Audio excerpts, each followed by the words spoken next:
Bienvenidos a La Otra Aventura, un espacio dedicado al mundo de los libros.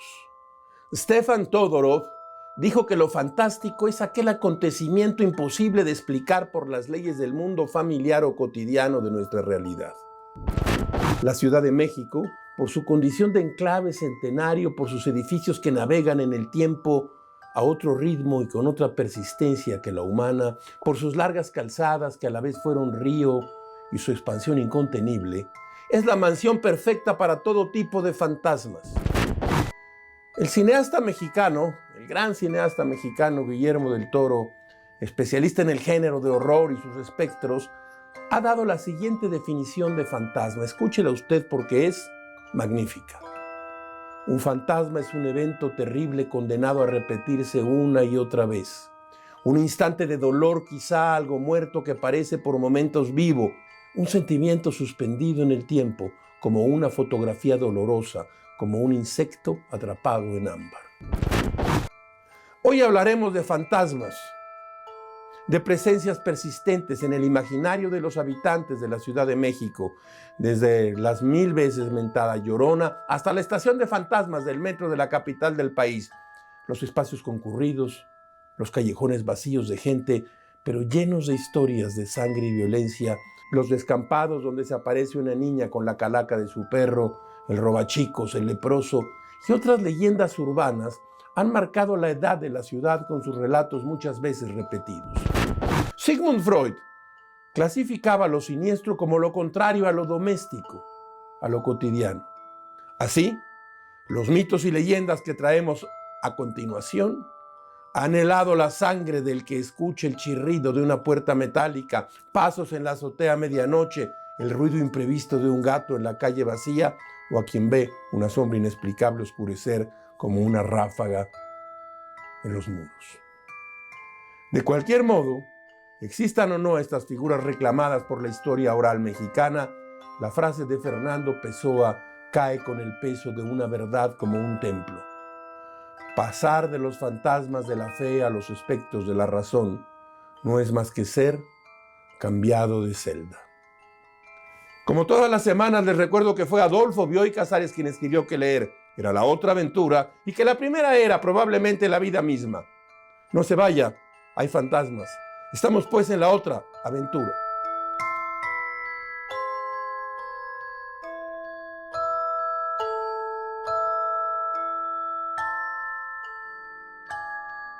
Ustedes no pueden verme porque soy el fantasma de aquel departamento de los años 70. Yo sabía todo de los integrantes de esa familia. Algunas veces movía una silla, otras tiraba algo en el closet y algunas veces movía un vaso y lo hice añicos en el piso. La aspiración de un fantasma es hacerse sentir, convertirse en una presencia. Algunos le llaman the other side, el otro lado de la vida. Recuerdo el 27 de mayo de 1965, dice el fantasma, frente a una televisión Admiral blanco y negro, vimos al campeón mundial de los pesos completos, Cassius Clay, defender su título contra el ex campeón Sonny Liston. En el primer asalto, el vendaval de Clay abatió a Liston. Un minuto después de iniciada la contienda, con una derecha corta a la mandíbula, por primera vez oí la palabra tongazo. Hazme caso. Liston vendió la pelea, decía el padre, al paso de los años, con ese extraño don que tienen los viejos para hablar del pasado remoto como si ocurrieran en las agitaciones del presente. También decía que las obras de Uruchurtu, el regente de hierro, estaban arregladas, es decir, grandes realizaciones urbanas con las cuales el jefe del departamento y su grupo político se enriquecieron. Fue la primera vez que el niño de esa casa escuchó la palabra corrupción. Se han hecho multimillonarios alumbrando la ciudad y entubando ríos para construir el viaducto y el periférico. Son ladrones, corruptos, se han hinchado de ganar dinero. A solas y oscuras, el padre reconocía que se había enamorado de otra mujer. Su esposa lo sabía, como lo saben las parejas perdidas en la rutina, y sentía celos y tristeza. Todo esto lo veía yo en las noches. Los fantasmas vemos mejor en la oscuridad y la quietud de la noche. El hijo mayor soñaba con irse para siempre de ese lugar que odiaba. Huir fuera de México era su única ambición. Las dos hijas mayores se ilusionaban con el matrimonio mientras se hacían crepé ante el espejo. Los dos hijos menores de esa familia, una niña y un niño, iban a una escuela pública y aprendían las capitales del mundo, Nepal, Kathmandú. Esa capital era difícil. Una tarde lluviosa, el niño me vio frente a la ventana donde pegaba la lluvia. No tuvo miedo. Hicimos un pacto, vivir en the other side, con los fantasmas.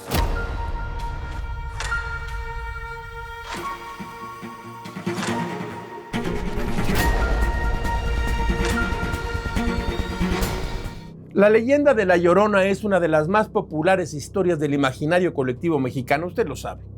Parece tener origen en el periodo prehispánico, de acuerdo con lo escrito por Fray Bernardino de Sahagún en la Historia General de las Cosas de la Nueva España. El mito de La Llorona se desprende de la figura de Xocahuitlatl, una mujer que murió al dar a luz a su hijo y se convirtió en un alma en pena.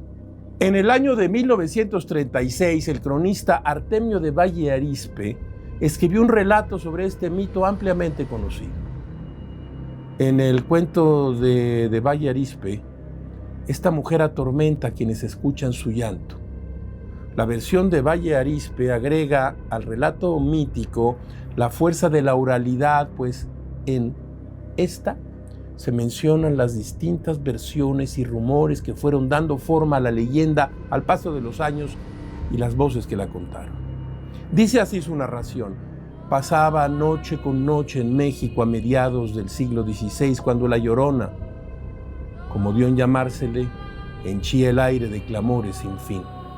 Con certidumbre y firmeza aseguraban muchos que esa mujer había muerto lejos del esposo a quien amaba con fuerte amor y que venía a verlo llorando sin linaje de alivio porque ya estaba casado y que de ella borró todo recuerdo. Gran número de gentes estaban en la firme creencia de que había sido una esposa infiel y que como no hallaba quietud ni paz en la otra vida, volvía a la tierra a llorar de arrepentimiento, perdidas las esperanzas de alcanzar perdón, o bien numerosas personas contaban que un marido celoso le acabó con un puñal la existencia tranquila que llevaba, empujado solo por sospechas injustas. Y no faltaba quien estuviese persuadido de que la tal Llorona no era otra sino la célebre doña Marina, la hermosa Malinche, manceba de Hernán Cortés. En un artículo titulado Ciudad, Terror y Mito, la escritora Carla Calvo menciona que los quejidos de La Llorona en la versión de Artemio de Valle Arizpe son una suerte de castigo para quienes la escuchan, pues aquellos gritos resuenan en los temores colectivos que sostuvieron su historia desde el siglo XVI. Dice de Valle Arizpe, vamos a escuchar: los hombres se hallaban cobardes y temerosos, a las mujeres les temblaban las carnes, no podían dar ni un solo paso, se desmayaban o, cuando menos, se iban de las aguas.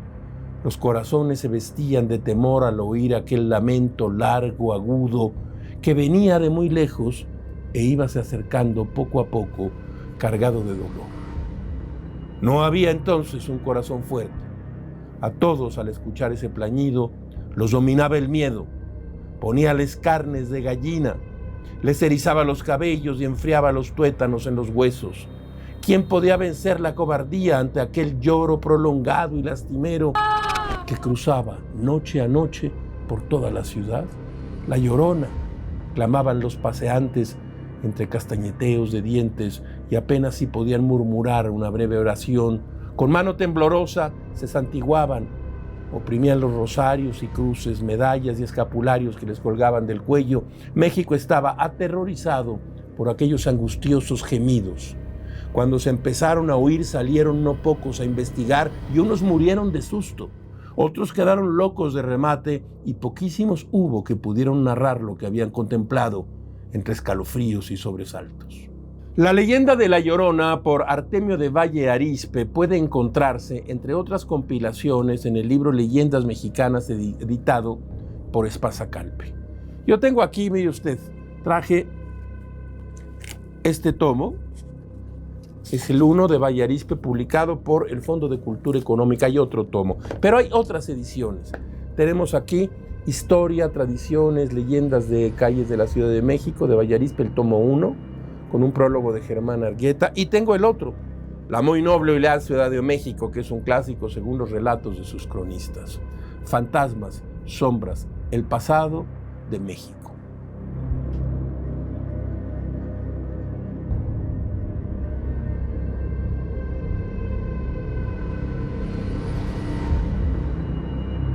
En el año de 1878, José María Roa Bárcena escribió uno de los primeros relatos fantásticos de la literatura mexicana. Roa Bárcena fue uno de los enemigos unánimes del liberalismo. Su militancia en el Partido Conservador y su pluma versátil y prolífica lo distinguieron de la de otros políticos y escritores de la época. Su relato, Lanchitas, es un cuento de fantasmas, fiel al consejo de Montague Rod James en el sentido de permitir que un leve rayo de razón lógica penetre en lo inexplicable y se sitúe en calles y barrios localizables de la Ciudad de México. Apuntan Bernardo Esquinca y Vicente Quirarte en su antología Ciudad Fantasma, inspirada en una leyenda que tiene como escenario una casa en la calle que actualmente lleva el nombre de República de Nicaragua, muy cerca de la parroquia de Santa Catarina, en el centro histórico de la ciudad. El relato lleva el nombre, decíamos, de Lanchitas, en referencia a un sacerdote de apellido Lanzas que vivió en la calle de Moneda. Este relato comienza así. No recuerdo el día, el mes ni el año del suceso, ni si mi interlocutor lo señaló. Solo entiendo que se refería a la época de 1820 y más o menos 1830, y en lo que no me cabe duda es que en ese se trataba del principio de una noche oscura, fría y lluviosa, como suelen serlo las del invierno. El padre Lanzas tenía ajustada una partida de malilla o tresillo con algunos amigos suyos por el rumbo de Santa Catarina Mártir y, terminados sus quehaceres del día, iba del centro de la ciudad a reunírseles esa noche, cuando a corta distancia de la casa en que tenía lugar la modesta tertulia, alcanzóle una mujer del pueblo ya entrada en años y miserablemente vestida, quien, besándole la mano, le dijo: Padrecito, una confesión por amor de Dios, véngase conmigo, su merced, pues el caso no admite espera. El padre Lanzas, dice el relato de Roa Bárcena, acude al llamado de la mujer, quien escolta al sacerdote a un cuarto donde se encuentra un hombre moribundo. Lanzas escucha la confesión de una serie de pecados que parecen haber ocurrido hace siglos. El sacerdote, acostumbrado al delirio de las personas a punto de morir, continúa de forma normal con la confesión. Cuando termina con el hombre moribundo, Lanzas descubre que la mujer que lo guió hasta ahí ha desaparecido.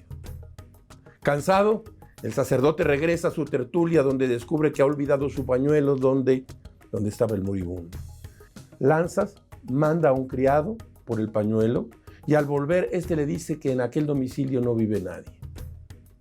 José María Roa Bárcena fue uno de los escritores más notables de leyendas durante el siglo XVI, en donde se centró este gran personaje del siglo XIX. Uno de sus libros más destacados en este sentido es Leyendas Mexicanas y Cuentos y Baladas del Norte de Europa, publicado en 1862.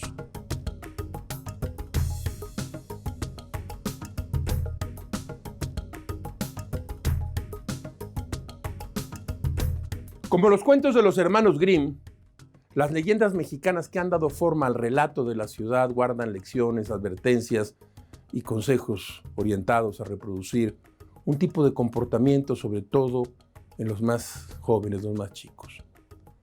Salvador Elizondo, quien escribió una de las novelas más perturbadoras y fantásticas de la literatura mexicana, Farabef, era dueño de un poderoso lenguaje con el que contagiaba su interés por lo invisible, lo espectral y lo inexplicable. En su libro, El retrato de Zoe y otras mentiras, justo en este, Elizondo hizo un recuento de algunas leyendas capitalinas con un relato que lleva por nombre Teoría del Candingas. Las ciudades guardan en sus resquicios la posibilidad de toda suerte de mitos estrafalarios. Los callejones olorosos a orina conservan, a veces, algo de la presencia de antiguos personajes, inquietantes que nunca han existido. Escuche usted el inicio de Teoría del Cantingas de Salvador Elizondo. Yo traigo aquí este viejo libro, hoy se consigue en otras ediciones, de la serie del Volador, imagine usted, de Joaquín Mortiz. Salvador Elizondo, El retrato de Zoe y otras mentiras. Escuche usted. Las ciudades guardan en sus resquicios la posibilidad de toda suerte de mitos estrafalarios. Los callejones olorosos a orina conservan a veces algo de la presencia de antiguos personajes inquietantes que nunca han existido. Esa mitología astrosa se define en los nombres de sus héroes por boca de las sibilas secretas que profetizan en el oráculo de las azoteas o en la atmósfera olorosa a ropa mojada en los cuartos de criados después de la lluvia. El coco es una abstracción mediterránea. El niño mexicano aspira a ogros más característicos dentro de su ambigüedad. Aspiramos a ser aterrorizados por demonios, evento cuya existencia discurre fuera de una de las dos grandes dimensiones del espíritu, el espacio y el tiempo. El leproso es el dios de la higiene y la profilaxis. El robachicos es el dios de los perímetros. Y el Candingas, duende tectónico de la época del general Cárdenas, era el dios intermitente de las azoteas crepusculares. El Candingas se conformaba a patrones ligeramente inusitados en la descripción de los dioses. Era quizá un demonio demasiado humano por melancólico, claro, y también por irónico. Su recuerdo persiste más que el del leproso o el robachicos, pero no como el recuerdo de alguien, sino como la memoria de algo. El Candingas era algo, una indeterminada sustancia faunesca que a veces rondaba las azoteas de entonces. Un habitante de ese universo de tepetate renegrido, oloroso a tractolina y al olor que tiene el té cuando empieza a pudrirse, que mediante unas cuantas tristes, pensativas, fatigadas, nostálgicas esperanzas, silenciosas, retrospectivas, furtivas, ensoñadas, lánguidas aspiraciones de un cigarrillo de marihuana liado a hurtadillas, pero con una técnica indiferente, ciega, consuetudinaria y perfecta, se manifestaba a los sentidos.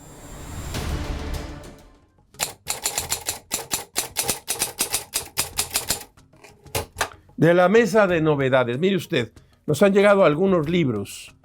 Uno de ellos es el de Pablo Azócar, El silencio del mundo, publicado por Tusquets.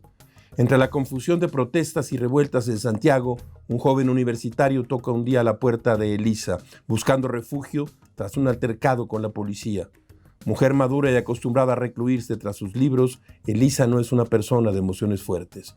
La llegada de Diego trae consigo nuevos y excitantes sentimientos, pero también desata un torrente de miedos que ella no está lista para enfrentar. Es un libro para hoy, en Chile, en América Latina y en México. Mire usted lo que nos llegó aquí, Divino e Infame, las identidades de Rubén Darío, Luis Claudio Villafame G. Santos, de Taurus. A mí la parte de esta biografía que más me gustó es el Darío de París, 1900-1902. Las noches en París, las grandes francachelas, las parrandas. ¿A quién conoce Darío en aquel entonces? Ni más ni menos que a Amado Nervo. Y Amado Nervo, cuando a Rubén Darío se le pasaban las cucharadas, le escribía sus artículos. Ese era Amado Nervo. Es una buena biografía, se deja leer con mucha facilidad y va usted a aprender mucho de este grandísimo escritor que es Rubén Darío.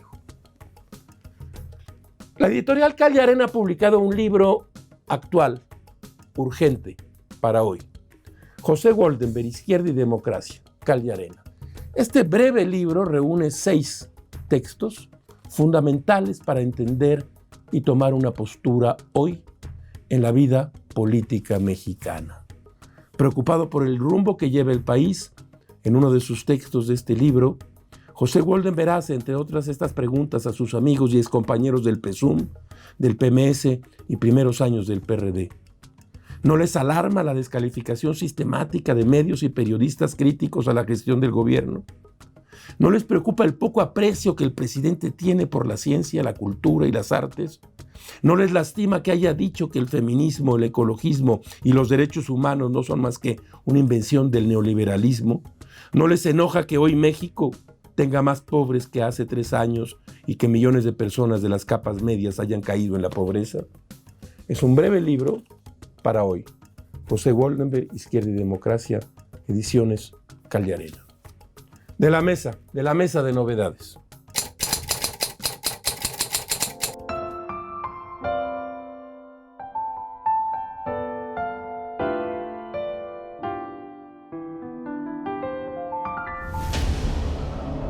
Bernardo Esquinca y Vicente Quirarte nos entregaron en el 2013 Ciudad Fantasma, relato fantástico de la Ciudad de México.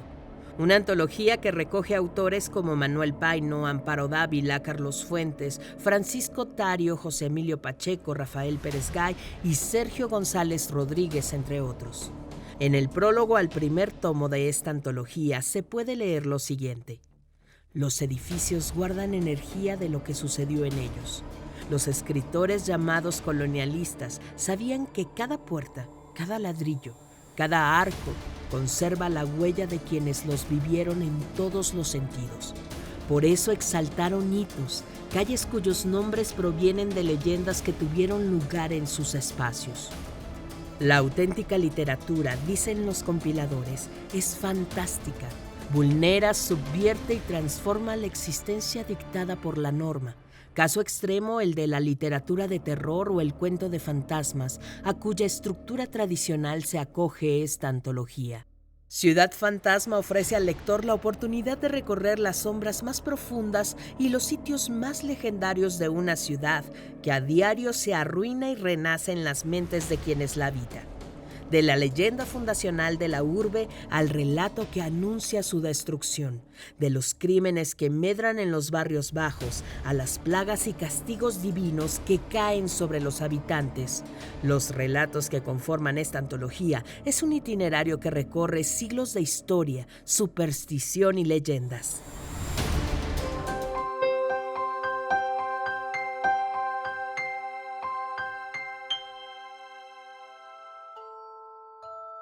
Otra historia ya considerada clásica en la literatura mexicana sobre aparecidos y desaparecidos es la que publicó José Emilio Pacheco en junio de 1972 en la revista Plural y que posteriormente formó parte de su compilación de relatos titulada El principio del placer.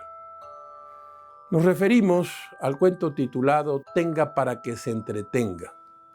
El inicio del relato se encuentra con el informe del detective privado Ernesto Domínguez Puga, en el cual se menciona que el 9 de agosto de 1943 la señora Olga Martínez de Andrade salió de su domicilio en la calle de Tabasco 106, Colonia Roma, acompañada de su hijo de 6 años, Rafael Andrade Martínez. La señora tenía una invitación para comer en casa de su madre, ubicada en Gelati número 36 bis, Tacubaya. Aprovechando la hora temprana y la cercanía, la señora decidió llevar a su niño al bosque de Chapultepec. En el informe del detective se menciona que mientras el niño jugaba, un rectángulo de madera oculto bajo la hierba del cerro se abrió y apareció un hombre. Tras una breve conversación, aquel hombre invitó a Rafael a conocer su casa dentro del túnel del cual acababa de salir. El niño insistió a su madre que le dejara ir y ésta accedió. El niño Rafael nunca más fue visto y la señora Olga pasó años caminando por el bosque y hablando a solas, arrepentida por haber dejado ir a su hijo con aquel hombre misterioso. Hay en el libro El principio del placer otras 2 historias sobre sucesos fantásticos y extrañas desapariciones. Me refiero a los casos de los relatos La Fiesta Brava y Langerstaus. Este libro puede encontrarse actualmente en la edición publicada por Ediciones Era y en este libro que tengo aquí, que se llama De algún tiempo a esta parte, y son los relatos reunidos de José Emilio Pacheco, publicados por la editorial Era, un libro sin desperdicio. Si lo encuentra, ni lo dude, lléveselo.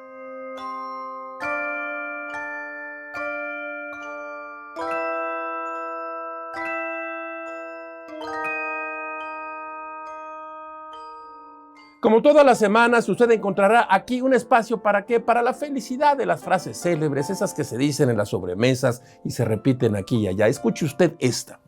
Lo más terrorífico que podría sucedernos, lo más lejano a nuestros hábitos, es que una rosa nos hablara y nos diera los buenos días. Arthur Mencken. Hemos llegado al final de esta emisión y esta aventura. Soy Rafael Pérez Gay y los espero aquí la próxima semana. Abres una puerta y aparece un mundo. Eso es un libro.